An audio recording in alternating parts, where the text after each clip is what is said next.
Assalamu alaikum. We are putting this class because now ATP paper is there और हम उसकी एक type of revision शुरू कर रहे हैं।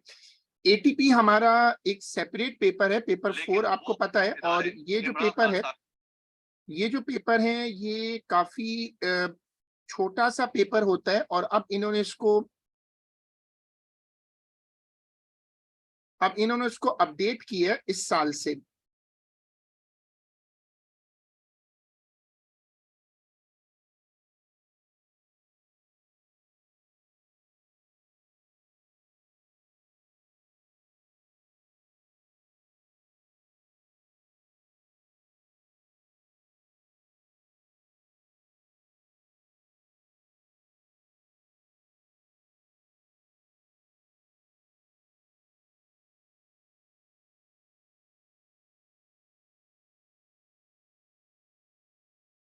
ये पेपर जो है हम इसमें एक रिवीजन टाइप शुरू कर रहे हैं। मकसद ये है कि कुछ बेसिक चीजें रिवाइज कर लें। देखो, सबसे पहले 2023 में जब ये पेपर अब होगा इंशाल्लाह, अगर अल्लाह ताला ने मदद की, थोड़ी अनफॉर्चुनेट हुआ अब की बार ये पेपर कैंसिल हुए, लेकिन अब हमें उम्मीद है कि अल्लाह करे कि इंशाल्लाह ये पेपर्स हो जाएं जो रहते हैं, ताकि अगर एक एक कंपोनेंट भी हो गया, पेपर 1 तो अभी वैसे दूर है, लेकिन अगर पेपर 4 हो जाता है, पेपर 1 हो जाता है, तो उसकी बेसिस पर हमें कुछ ना कुछ एडवांटेज होगा। देखो, number of marks of paper 4 अब इन्होंने कहा है कि हम उसको इंक्रीज करके 30 से 40 कर रहे हैं। 1 क्वेश्चन आएगा। अब एक क्वेश्चन ये कह रहे हैं कि हम प्लानिंग और डिजाइन पे रखेंगे। मैंने इसकी क्लासेस पहले की ली हैं। डिजाइन एक नया टॉपिक है और ये अब इस साल से उसका पहला साल होगा। तो जो स्पेसिमेन पेपर है और जो डिजाइन के सीआई के पेपर क्वेश्चंस हैं, सैंपल क्वेश्चंस हैं, उनको जरूर ट्राई करें।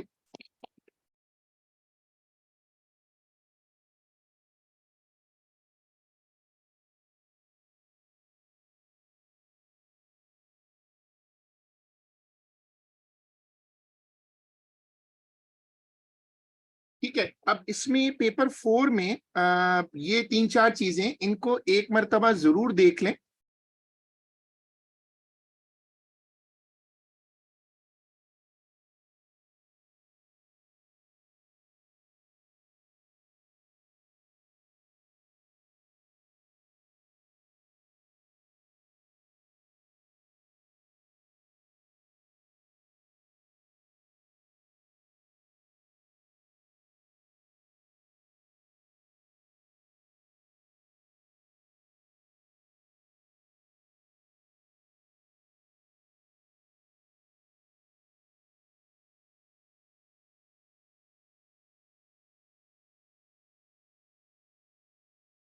देखिए, जिन लोगों ने अभी ज्वाइन किया है, we are doing a type of theory support for O level physics ATP.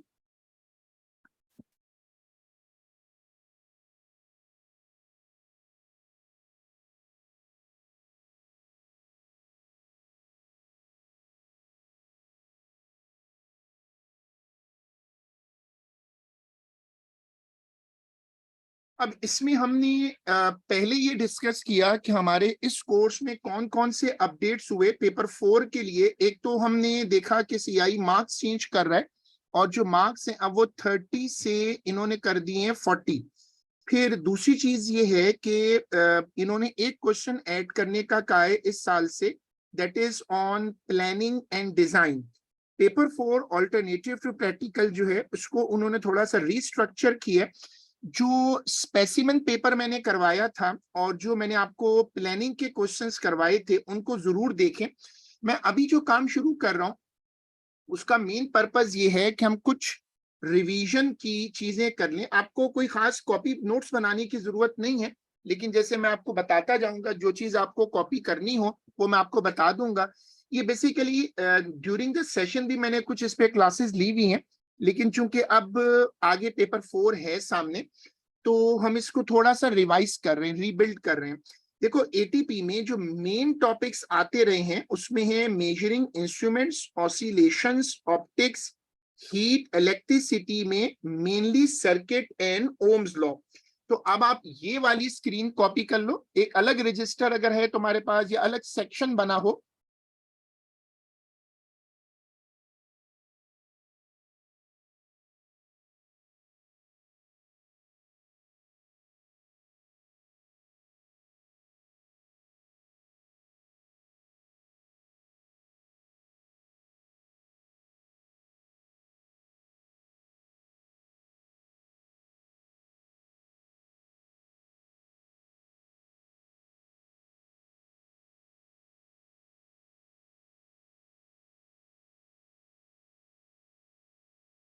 ये वाली लिस्ट कॉपी कर लें।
देखो, सबसे पहली चीज नोट करो कि एटीपी में जो क्वेश्चंस आते हैं वो ज्यादातर लैब से रिलेटेड हैं। अब चूंकि अभी थोड़ा सा गैप है, मेरे ख्याल में ज्यादातर लोगों के पास ये गैप होगा, और अभी पेपर्स भी कुछ कैंसिल हो गए, तो वेरी अनफॉर्चुनेटली, बट अब अल्लाह करे कि ये मामला सेटल हो जाए। अब ये जो गैप है, इसमें तुम लोगों के पास टाइम है कि तुम अपना बाकी सब्जेक्ट्स को भी रीइंफोर्स कर लो। हो सकता है कि पेपर जो है, अगर कंपोनेंट बेस पे मार्किंग हुई तो तुम्हारे बाकी कंपोनेंट्स में अच्छे मार्क्स होने चाहिए। अब ज़ाहिर पेपर 2 तो ज़ाहिर इस तरह हर सब्जेक्ट का एक एक दो दो पेपर हिट हुए हैं, तो ये मेजर लॉस है। लेकिन अगर बाकी कंपोनेंट्स हो जाते हैं तो फिर उस पर एवरेज मार्किंग का चांस होता है। अब ये जो एटीपी में मैंने कुछ वीडियोस भी शेयर की हैं लैब से रिलेटेड, उनको भी जरूर देखें। फायदा क्या होता है कि आपका लैब एक्सपोजर बढ़ेगा। मैंने कुछ नोट्स भी ग्रुप पे डाले हैं, जो जो मटेरियल डाल रहा हूँ उसको साथ साथ चेक करते जाओ। मैं कुछ फंडामेंटल कॉन्सेप्ट जो है वो रखूंगा, जैसे आप जब फिजिक्स में या एटीपी जैसे पेपर्स में आंसर देते हैं, तो देखो बहुत जरूरी चीज ये होती है कि तुम्हारा आंसर एक्सप्लिसिट होना चाहिए। एक्सप्लिसिट का मतलब क्या है?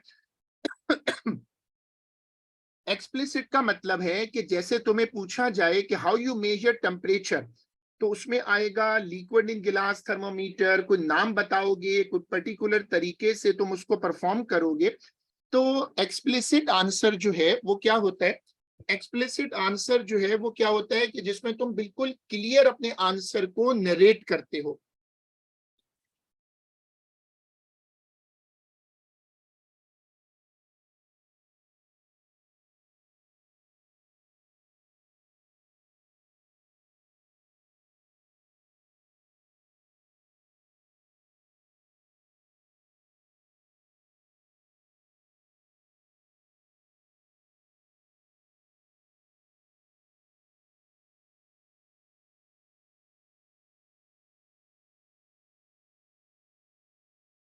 नहीं नहीं, मैं जो कॉपी वाला होगा बता दूंगा, क्योंकि एटीपी में ज्यादा कोई मेमोरी बेस्ड नोट्स नहीं आते। अच्छा, उसके बाद एटीपी का एक बड़ा मशहूर कॉन्सेप्ट है और बहुत मर्तबा पेपरों में आ चुका है, उसको कहते हैं पैरेलेक्स एरर। ये कॉन्सेप्ट बड़ा मशहूर है, तो तुम लोग हेडिंग डाल दो पैरेलेक्स एरर।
देखो, अब सबसे पहले तुम इसकी डेफिनेशन देखो कि पैरेलक्स एरर वो एरर होता है जो तुम्हारी पोजीशन से जनरेट होता है।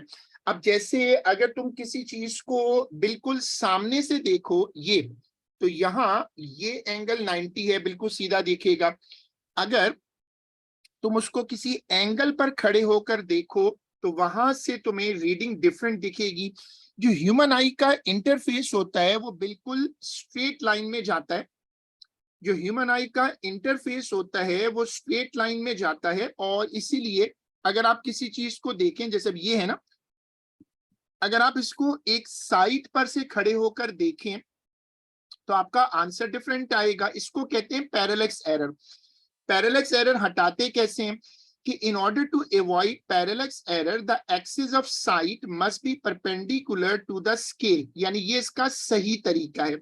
और अगर तुमने एंगल पर देखा खड़े होकर तो इसको जो आंसर मिलेगा उसको कहते हैं पैरेलक्स एरर। ठीक है, तो अब तुम लोगों ने हेडिंग डाली थी पैरेलक्स एरर, उसमें ये वाली स्क्रीन कॉपी कर लो।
ठीक है, उसके बाद अब ये वाली स्क्रीन कॉपी करो।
चलो, उसके बाद हेडिंग डाल दो डेड डिस्टेंस।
अब ये जो तुम्हें गैप नजर आ रहा है, अगर तुम इस गैप को जरा गौर से देख सको, ये गैप है।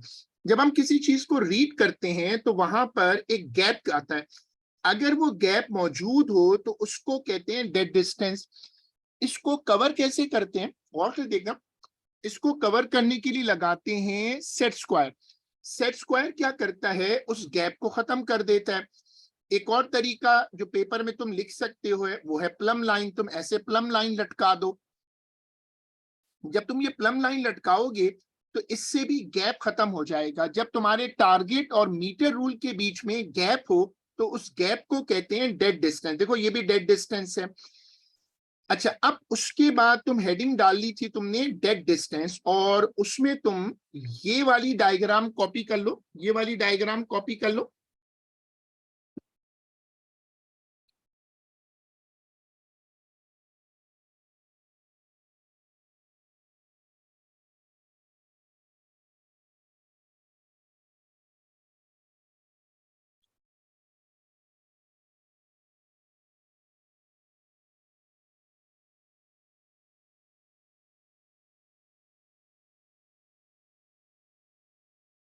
Dead distance is a gap.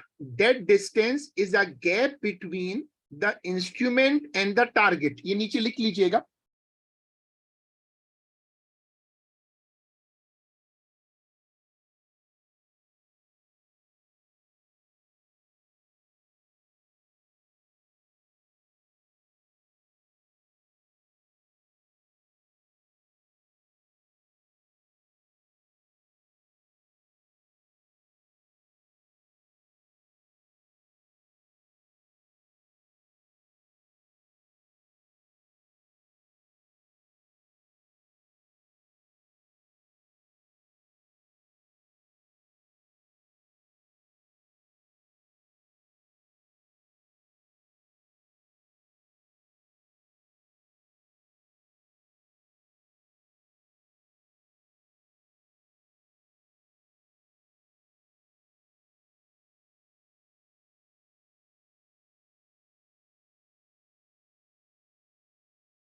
ये जो आपको गैप नजर आ रहा है, इसको कवर करने का, इसको पैचअप करने के दो तरीके हैं।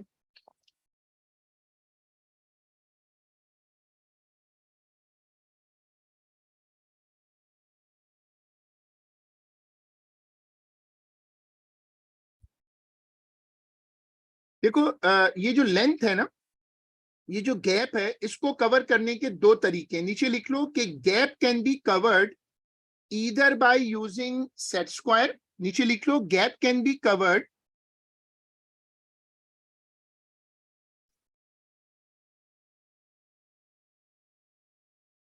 Either by using set square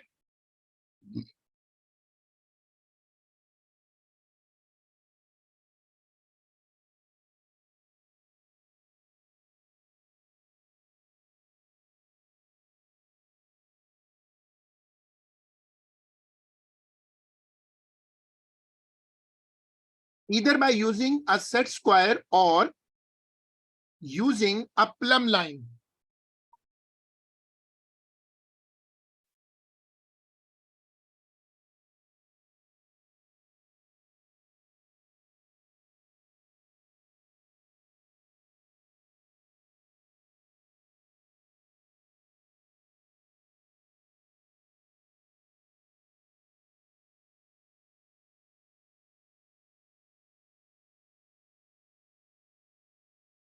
अब किसी चीज का पेपर में अगर तुम्हें किसी चीज का हॉरिजॉन्टल और वर्टिकल स्टेटस पता करना हो तो वहां भी तुम सेट स्क्वायर लगा सकते हो। सेट स्क्वायर के हमारे एटीपी के कोर्स में क्या क्या इस्तेमाल है। सेट स्क्वायर से तुम डेड डिस्टेंस कवर कर सकते हो, हॉरिजॉन्टल स्टेटस पता कर सकते हो, वर्टिकल अब जैसे एक रॉड है, ठीक है, तुम्हें कंफर्म करना है कि रॉड वाकई हॉरिजॉन्टल है। अगर बहुत बड़ा गैप ना हो तो तुम दोनों तरफ सेट स्क्वायर लगा के चेक कर लो। अगर रॉड हॉरिजॉन्टल होगी तो दोनों तरफ से गैप बराबर होगा। अगर गैप बड़ा हो, जैसे तुम्हें छत को चेक करना है या कोई हाइट पर चीज है, तो दोनों तरफ प्लम लाइन लटका दो।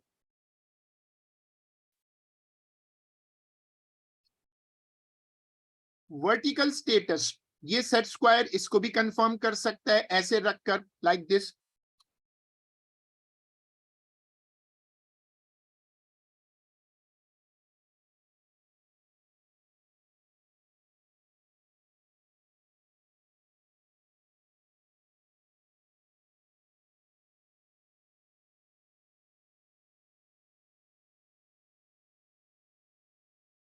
इसको कहते हैं स्पिरिट लेवल।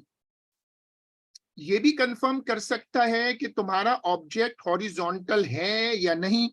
ये भी एक तरीका है हॉरिजॉन्टल वर्टिकल पता करने का। चलो अब हेडिंग डाल दो वेरिएबल्स।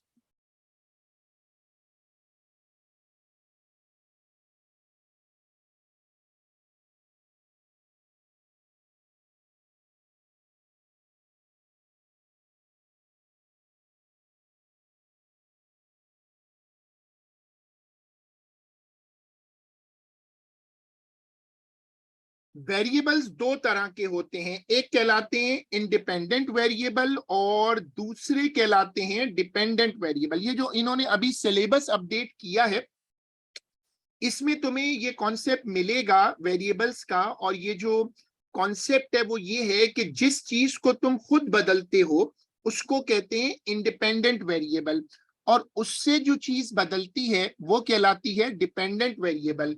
तो अब ये वाली स्क्रीन कॉपी करो।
फॉर एग्जाम्पल अब जैसे बॉयल्स लॉ है कि pressure is inversely proportional to volume.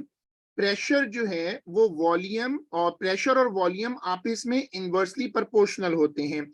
तो इसमें प्रेशर को आप बदलोगे, ये इंडिपेंडेंट वेरिएबल है। वॉल्यूम उससे बदलेगा, इसको कहते हैं डिपेंडेंट वेरिएबल। ये दोनों में लिंक है। इस तरह का टेबल हमारे एटीपी में बहुत रेगुलर आता है, एक एक्स एक्सिस पे जाएगा एक वाई पर। अब जैसे टाइम है तो टाइम हमेशा इंडिपेंडेंट वेरिएबल होता है।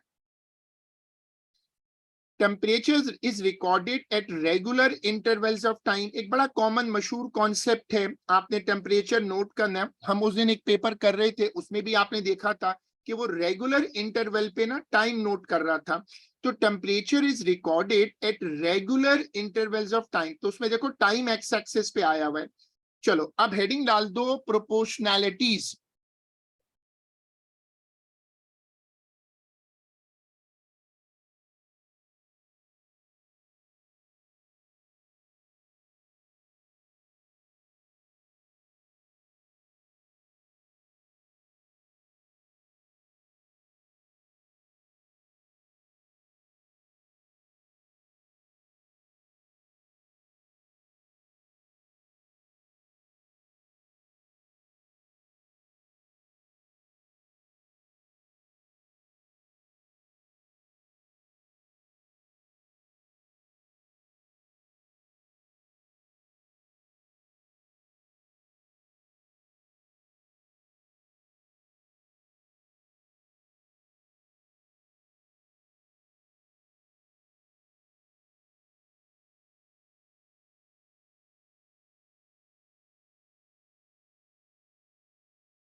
डायरेक्टली प्रोपोर्शनल, अगर दो क्वांटिटीज डायरेक्टली प्रोपोर्शनल हो तो उसका मतलब है कि तुम एक क्वांटिटी को बढ़ाओगे तो दूसरी भी बढ़ेगी।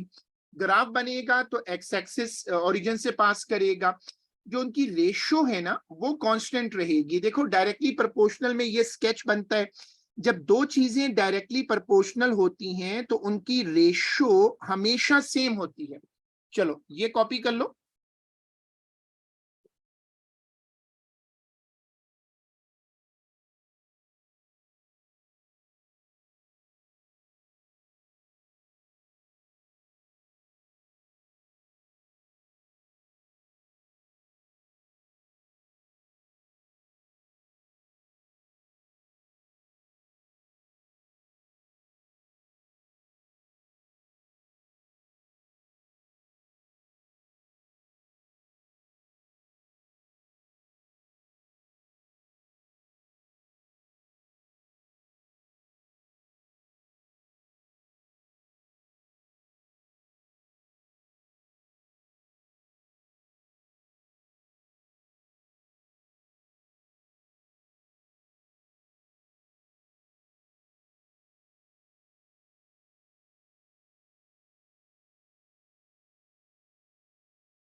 देखो जब तुम्हें पेपर में डायरेक्टली प्रोपोर्शनल पे सवाल मिलता है तो सवाल क्या होता है, वो तुम्हें आमतौर पे पहले ग्राफ बनवाता है और फिर पूछता है कि क्या ये डायरेक्टली प्रोपोर्शनल है या इनडायरेक्टली प्रोपोर्शनल है। एक तो ग्राफ से पता चल जाता है, स्ट्रेट लाइन होती है, ओरिजिन से गुजरती है।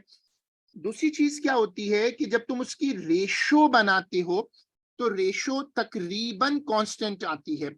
अब ये जो एक्सपेरिमेंटल एरर होते हैं लैब के अंदर, उनका एक टॉलरेंस लेवल होता है।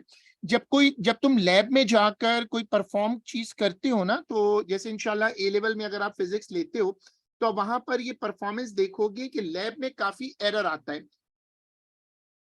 रियल में आमतौर पे ये एरर कितना अलाउ किया जाता है, 10 to 20%। इसको कहते हैं टॉलरेंस लेवल। ये तुम्हें ये बिल्कुल नए वाले जो पास पेपर हैं उसमें भी कॉन्सेप्ट मिलेगा। वो तुमसे पूछिएगा कि तुम्हारा आंसर सही है, आंसर में थोड़ा बहुत फ्लक्चुएशन आती है। जैसे आमतौर पे अगर x की वैल्यू 2 है तो नॉर्मल पेपर 2 में अगर तुम्हारा आंसर 2.3 आ जाए तो तुम्हें इसको काटना पड़ता है कि ये तो थोड़ा दूर है। लेकिन एटीपी में दोनों में जो फर्क है वो देखते हैं, अगर वो फर्क 10% से ऊपर जाए तो फिर हम इसको कहते हैं कि हाँ इसके गलत होने का चांस है। और अगर वो 20% से ऊपर जाए तो उसका मतलब होता है कि हाँ ये एरर मैक्सिमम हो गया, अब हम इसको गलत करार देंगे। इसको फिजिक्स कहती है टॉलरेंस लेवल। और ये लैब में होता है, जब तुम लैब में कोई डेटा चेक करते हो तो उसका ये टॉलरेंस लेवल होता है। जैसे हम लोग अपनी कॉमन लाइफ में भी कहते हैं ना कि यार ये मेरा टॉलरेंस लेवल है, मैं इससे ज्यादा नहीं टॉलरेट कर सकता। तो अब साइड हेडिंग डालकर टॉलरेंस लेवल ये वाली स्क्रीन कॉपी कर लो।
ठीक है, आमतौर पे ये टॉलरेंस लेवल होता है। अब जैसे तुम्हारे पास 3 आंसर आए 1.4, 1.5, 1.6, तो तुम इसकी परसेंटेज बना लो। जब तुम इसकी परसेंटेज बनाकर कंपेयर करोगे तो वो आंसर देखोगे कि उनका डिफरेंस कितना है। अब अगर उनका डिफरेंस जो है वो परसेंटेज में 10% से कम है तो तुम समझ जाओगे कि ये आंसर जो है वो टॉलरेंस लेवल में आ रहा है। एक और तरीका होता है अपर और लोअर बाउंड का, कि तुम पहले एवरेज निकाल लो और फिर देखो कि बाकी नंबर उस एवरेज से कितना दूर है। अगर 20% से 20% तक की फ्लक्चुएशन हो, अगर 20% तक की फ्लक्चुएशन हो तो उसको अलाउ कर देते हैं।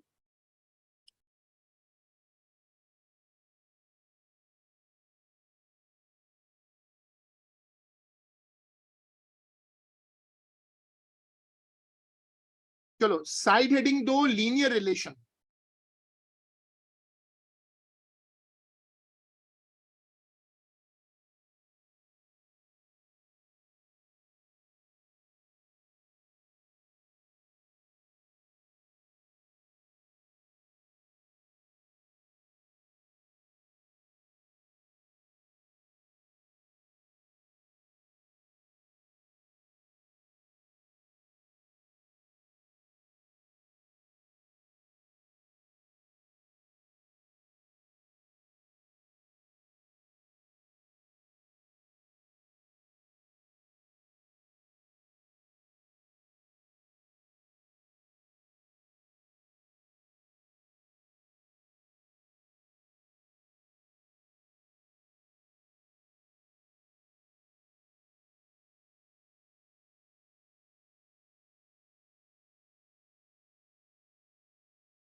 देखो लीनियर रिलेशन ऐसा होता है जिसमें रेशो लग जाती है। अब जैसे तुम्हें ये नजर आ रहा है, इसमें लीनियर रिलेशन का मतलब है straight line. Why not is a straight line. अब जैसे रेजिस्टेंस और टेम्परेचर में इस तरह का रिलेशन होता है। ये ग्राफ ओरिजिन से पास नहीं कर रहा तो ये डायरेक्टली प्रोपोर्शनल तो जाहिर है नहीं है, ये डायरेक्टली प्रोपोर्शनल नहीं है, लेकिन ये लीनियर रिलेशन है जिसमें रेशियो कांस्टेंट होती है। जैसे ये मशहूर ग्राफ है, प्रेशर और हाइट का रेशियो कांस्टेंट है, तो तुमने इसमें लिखना है रेशियो कैन बी अप्लाइड। इसकी पहचान क्या है? इसकी पहचान ये होती है कि स्ट्रेट लाइन है और लाइन ओरिजिन से पास करना जरूरी नहीं है।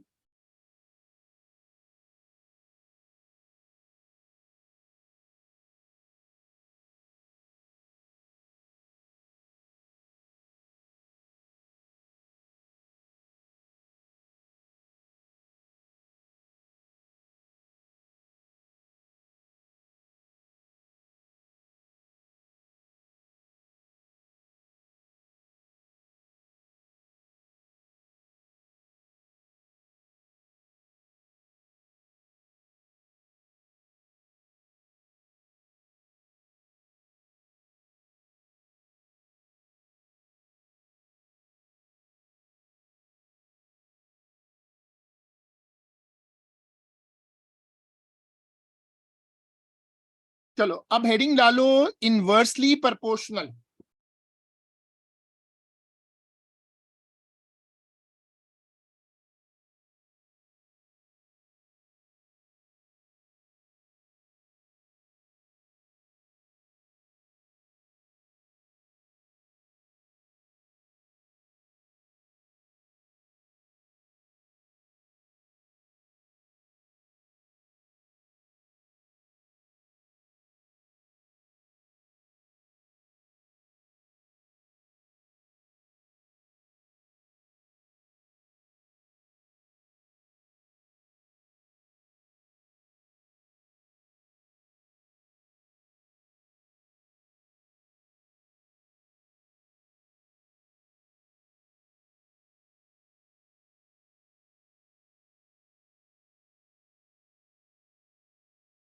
इनवर्सली प्रोपोर्शनल क्या होता है कि एक क्वांटिटी बढ़ रही हो और दूसरी क्वांटिटी उसी तरह कम हो रही हो।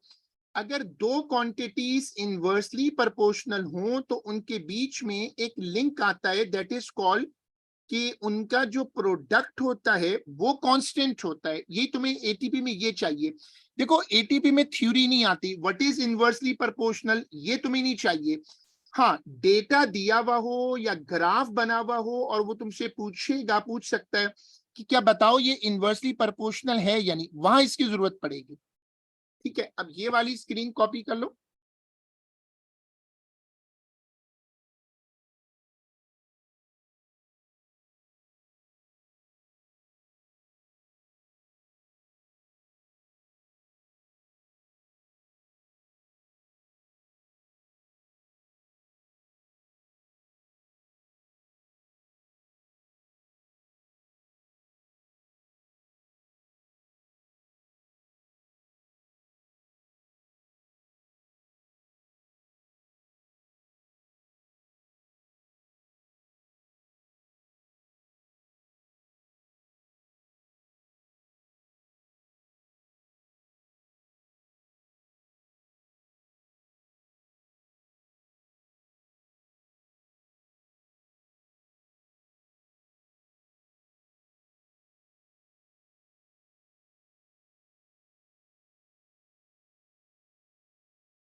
देखो, अगर दो क्वांटिटीज इनवर्सली प्रोपोर्शनल हों तो उनकी जो प्रोडक्ट होती है वो कांस्टेंट होती है। अच्छा, एटीपी में कांस्टेंट का मतलब ऐसा नहीं होता कि हर बार 6 आता रहे।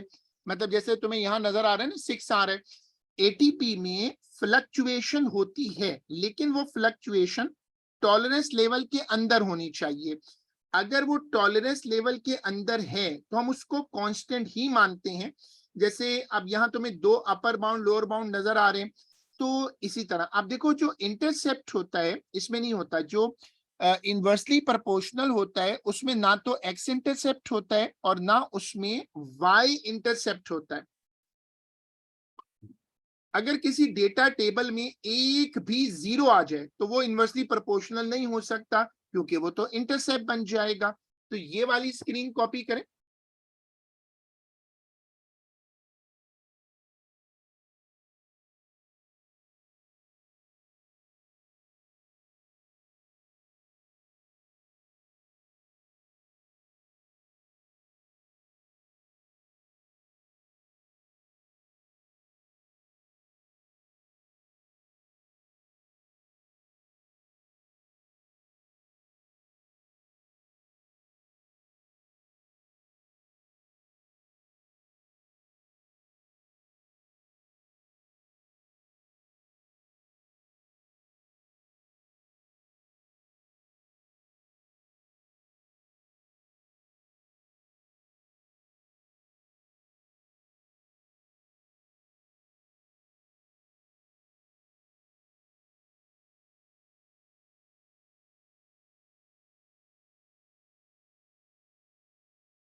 अब ये मैंने तुम्हें तीन तरह के ग्राफ करवा दिए। एक कहलाता है डायरेक्टली प्रोपोर्शनल, एक कहलाता है लीनियर और एक कहलाता है इनवर्सली प्रोपोर्शनल। इसका सवाल कहां पर आता है?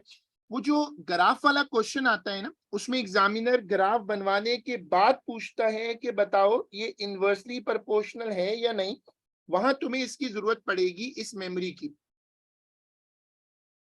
चलो अब हेडिंग डालो कंट्रोल ऑफ वेरिएबल्स।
देखो कंट्रोल ऑफ वेरिएबल क्या होता है, अगर तुम्हारे पास दो या दो से ज्यादा वेरिएबल्स हों तो तुम एक वक्त में सिर्फ दो वेरिएबल्स को बदलो और बाकी वेरिएबल्स को कांस्टेंट रखो। जैसे फॉर एग्जांपल ये तुम्हारे पास गैस का वॉल्यूम है, ये प्रेशर से भी बदलेगा, टेम्परेचर से भी बदलेगा, नंबर ऑफ मोल से भी बदलेगा। तो यहाँ वॉल्यूम को मिला लें तो यहाँ पर चार वेरिएबल्स इन्वॉल्व हैं। अगर ऐसा कोई केस आ जाए तो तुम याद रखो कि एक वक्त में तुम सिर्फ दो वेरिएबल्स को बदल सकते हो। इसको कहते हैं, this is called control of variable. जैसे हम कहते हैं बॉयज लॉ में pressure is proportional to volume, तो हम टेम्परेचर को और नंबर ऑफ मोल को कांस्टेंट कर देते हैं। जब हम टेम्परेचर को और वॉल्यूम को कंपेयर करते हैं तो हम प्रेशर और मोल को कांस्टेंट कर देते हैं। जब हम number of mole versus volume को कंपेयर करते हैं तो प्रेशर को और टेम्परेचर को कांस्टेंट कर देते हैं। This is also called fair comparison.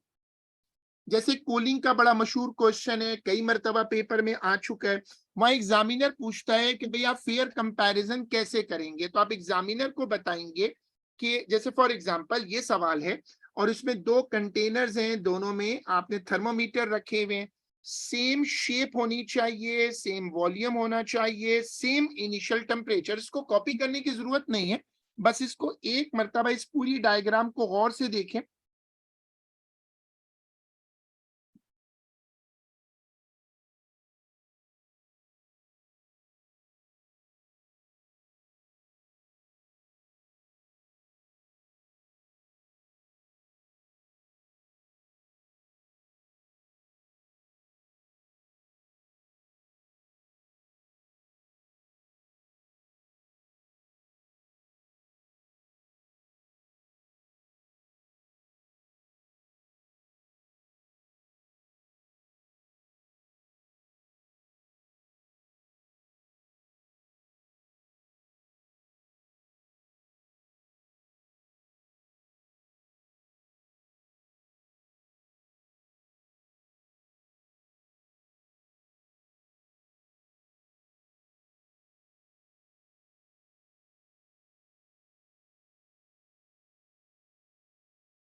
ठीक है।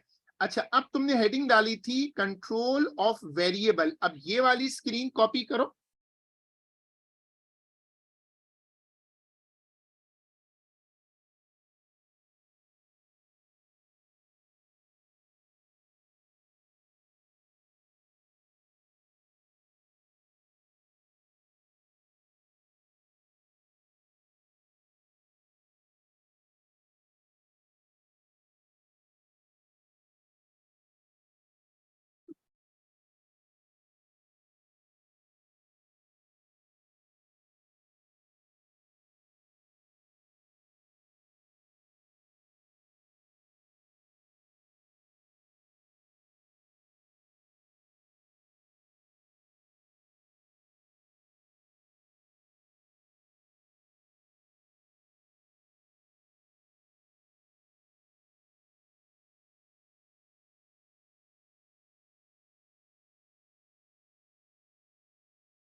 हमने पहले ही बताया था कि वेरिएबल्स दो तरह के होते हैं, इंडिपेंडेंट और डिपेंडेंट। फिर एक कॉन्सेप्ट है, लेकिन ये कॉन्सेप्ट नए पेपरों में अब नहीं आ रहा, इसको कहते हैं आउटलायर। आउटलायर क्या होता है कि जब तुम कोई डेटा बनाते हो, डेटा रिकॉर्ड करते हो, तो कभी कभी उसमें ऐसा कोई नंबर होता है जो बिल्कुल मिसफिट होता है। जैसे फॉर एग्जांपल तुम्हें डेटा मिले 300 ईयर एज एज, तो ये तो पॉसिबल नहीं है ना। तो इसको कहते हैं आउटलायर। जो आउटलायर होते हैं उनको एवरेज में शामिल नहीं किया जाता, उनको एवरेज से निकाल देते हैं एवरेज लेते वक्त। फिर हम एक मेजरिंग इंस्ट्रूमेंट्स की लिस्ट देख रहे हैं। ये बेसिकली एक मेमोरी है और आपको ये नाम सिर्फ याद करके जाने हैं। तो ये वाली स्क्रीन कॉपी करिएगा, हेडिंग डालिएगा।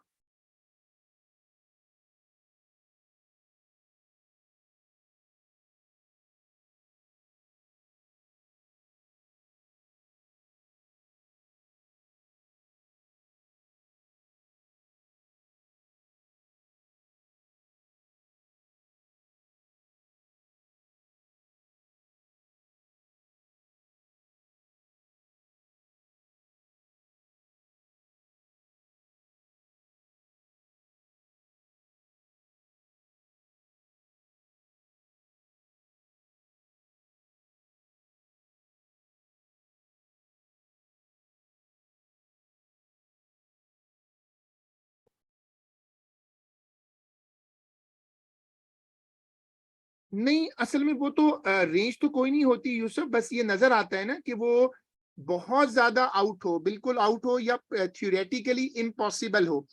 अच्छा, जब आप इंस्ट्रूमेंट्स के ऊपर आते हैं तो सबसे पहला कॉन्सेप्ट ये आता है कि हम इंस्ट्रूमेंट्स को सेलेक्ट कैसे करते हैं।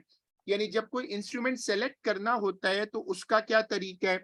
हम देखते हैं कि हमें कितनी एक्यूरेसी रिक्वायर्ड है, हमारी रिक्वायर्ड एक्यूरेसी कितनी है, नेचर ऑफ रीडिंग कैसी है, डिजिटल है, एनालॉग है, फिर वो कैपेसिटी कितनी है। इस पर बहुत सारे क्वेश्चन है। लेवल ऑफ एक्यूरेसी, इसमें दो चीजें देखी जाती हैं। आपका टारगेट साइज वैल्यू कितनी है, वर्थ क्या है उस चीज की। जैसे अगर 2000 में 1 का एरर हो तो ये सिग्निफिकेंट नहीं होता, लेकिन 2 में 1 का एरर हो, परसेंटेज आ गई ना। इसी तरह लंबे एक्सपेरिमेंट, फॉर एग्जांपल इवापोरेशन हो रहा है। अब उसमें पेपर में सवाल आया कि आप एक लंबे एक्सपेरिमेंट में रूम क्लॉक इस्तेमाल करेंगे या स्टॉप वॉच। रूम क्लॉक इसलिए सूटेबल होगी क्योंकि वहां उतनी एक्यूरेसी की जरूरत नहीं है। एक कमरे की लेंथ वर्नियर कैलिपर से नहीं निकालते, बल्कि उसके लिए टेप मेजर यूज कर लेते हैं। फिर वर्थ, जैसे वेटेज होता है, an error of 1 degree C in reading the temperature of a patient, वहां पर 1 डिग्री भी मैटर कर जाएगा। फिर nature of reading, nature of reading का मतलब, एक सवाल आया पेपर में, distance between school and home. ये बहुत चैलेंजिंग सा क्वेश्चन था। अब इस तरह का डिस्टेंस निकालने के लिए आपको गाड़ी का टेकोमीटर यूज कर सकते हो। एक इंस्ट्रूमेंट होता है पेडोमीटर, एक होता है ट्रेंडल व्हील, ये जो अब आपको नजर आ रहा है। ट्रेंडल व्हील में एक व्हील होता है जिसको हम चलते वक्त जमीन पे रख देते हैं, और हर मर्तबा जब वो एक साइकिल पूरा करता है तो वो एक मर्तबा क्लिक करता है। इससे वो इंस्ट्रूमेंट डिस्टेंस कैलकुलेट कर लेता है। ये ट्रेंडल व्हील है। फिर अगर रास्ते में कोई बैरियर हो, कोई चीजें पड़ी हो, तुम डिस्टेंस मेजर करना चाहते हो वायरलेस, तो एक ये वाली डिवाइस भी होती है, इसको कहते हैं इंफ्रारेड मशीन। ये एको के रूल पर, ये रूल फॉलो करता है एको, और इससे भी आप डिस्टेंस निकाल सकते हैं। कैपेसिटी का कॉन्सेप्ट क्या होता है, जैसे लेबोरेटरी थर्मोमीटर की एक रेंज है, ग्रेजुएटेड सिलेंडर की एक रेंज है, इसको कहते हैं फिजिकल रेंज, इसी में मेजरमेंट हो सकती है। फिर अब आप जो आपने लिखा था उसमें साइड हेडिंग दीजिएगा, इंपॉर्टेंट फीचर्स। आपने हेडिंग डाली थी ना मेजरिंग इंस्ट्रूमेंट्स, उसमें लिखिएगा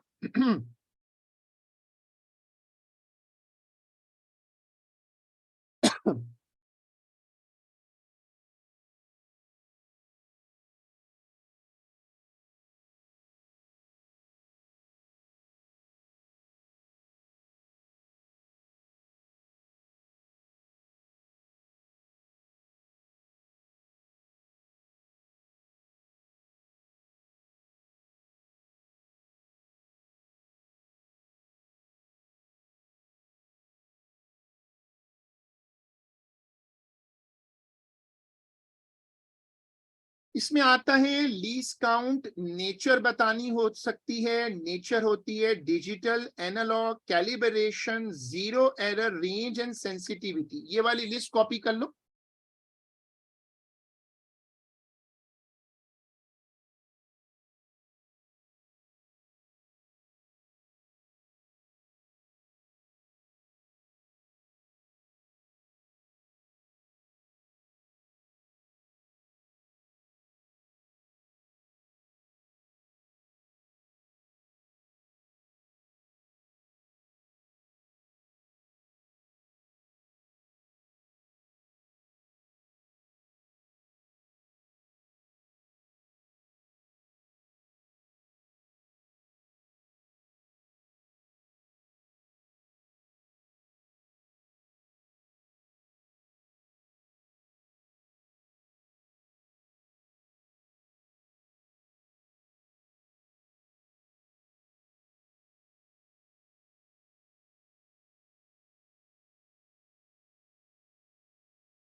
सबसे पहले देखो लीज काउंट, इसमें मीटर रूल है, वर्नियर कैलिपर है, माइक्रोमीटर है। मीटर वर्नियर कैलिपर अब रिक्वायर्ड नहीं है, आप चाहो तो उसको छोड़ सकते हो।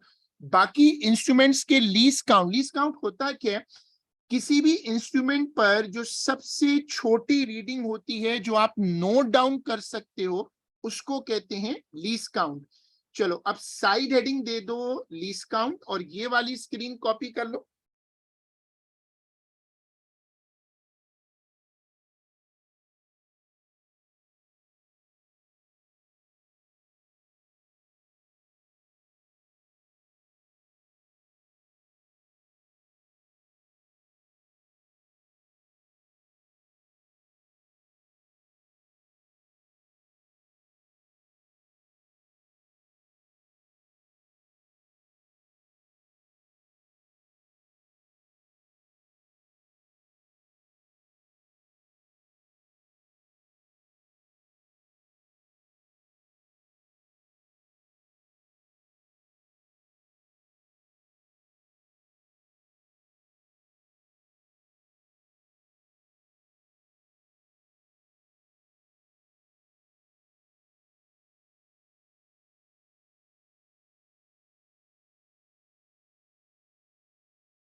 हाँ बिल्कुल, लेकिन ये वो है ना एनालॉग वाली स्टॉप वॉच है ना, वैसे उसका तो लीज काउंट बहुत ही छोटा हो सकता है, लेकिन ये तो वो है एनालॉग वाली जो निडल वाली होती है। डिजिटल एंड एनालॉग, जो डिजिटल मीटर होते हैं उन पर एक डिस्प्ले होता है, जो एनालॉग मीटर होते हैं उन पर एक स्केल होता है। अब ये तुम देख रहे हो ना, ये डिजिटल डिवाइस है और ये एनालॉग है। जो एनालॉग डिवाइसेस होती हैं उनमें एक्यूरेसी थोड़ी कम होती है, कैलिब्रेशन करनी पड़ती है, उनमें पैरेलक्स एरर आता है, रिलायबिलिटी उनकी ज्यादा होती है, उनमें पावर नहीं लगती, किसी किस्म की पावर नहीं होती, उनमें जीरो एरर का मसला आता है, जरा महंगी होती हैं। डिजिटल डिवाइसेस में एक्यूरेसी बहुत ज्यादा होती है, उनकी कैलिब्रेशन एक मर्तबा कंप्यूटर से करते हैं, फिर उनकी जितनी कॉपीज बनती हैं सब में कैलिब्रेशन कॉपी हो जाती है। चूंकि डिजिटल में नंबर होते हैं ना, तो उसमें पैरेलक्स एरर कम होता है, ना होने के बराबर। डिजिटल ऑपरेटर्स में अगर कोडिंग गलत हो जाए, डेटाबेस में गलती हो, तो पूरी रीडिंग्स गलत हो जाती हैं। पावर, उनको डिजिटल डिवाइसेस को पावर यानी सेल लगा के देना पड़ता है, उनमें जीरो एरर भी लिमिटेड होता है।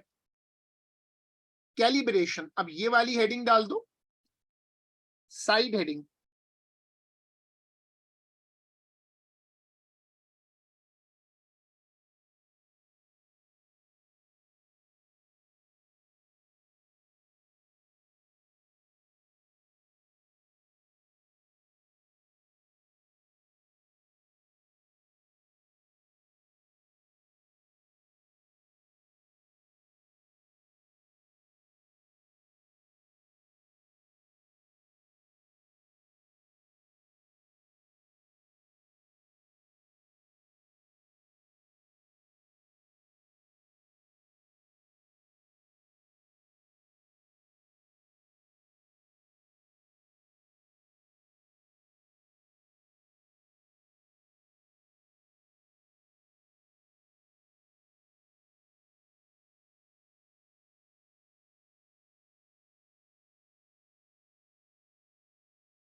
कैलिब्रेशन क्या होती है? Calibration is making of a numerical scale for a measuring instrument. जैसे आप कोई नया इंस्ट्रूमेंट लेते हैं ना, तो आप उस पर नंबर डालते हैं 1 2 3 4, इसको कहते हैं कैलिब्रेशन।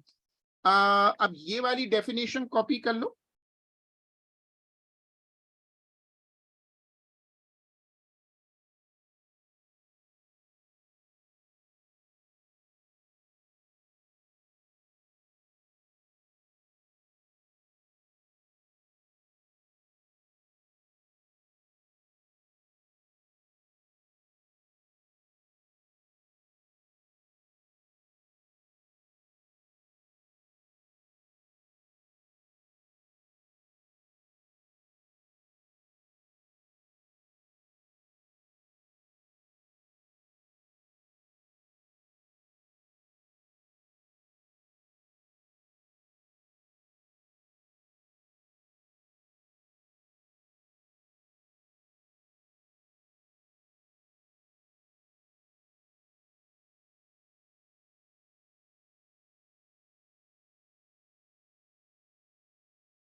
दो तरह की कैलिब्रेशंस होती हैं, एक कहलाती हैं लीनियर और दूसरी कहलाती हैं नॉन लीनियर। तो लीनियर का मतलब होता है जिस चीज पे रेशो लग जाए उसको कहते हैं लीनियर, और जिस पे रेशो ना लग सके उसको कहते हैं नॉन लीनियर।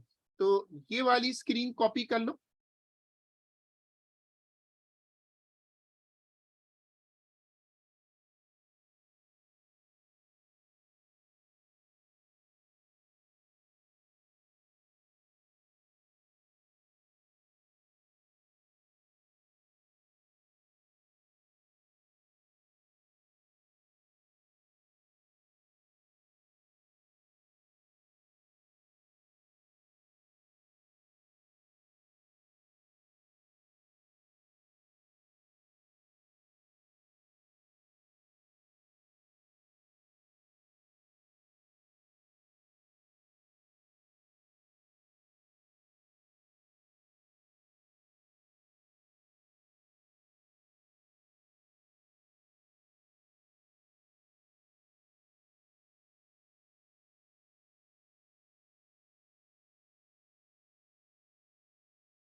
ठीक है, हम अपना आज का काम यहीं तक रोकते हैं और हम अपने इस रिवीजन के या कॉन्सेप्ट बिल्डिंग वाले काम को इंशाल्लाह कल भी कंटिन्यू करेंगे। मैंने ग्रुप पे जो नोट्स डाले हैं उनको जरूर देखिएगा और हम इसको इंशाल्लाह अब अपनी जो अगली क्लास है उसमें कंटिन्यू करेंगे। अल्लाह हाफिज।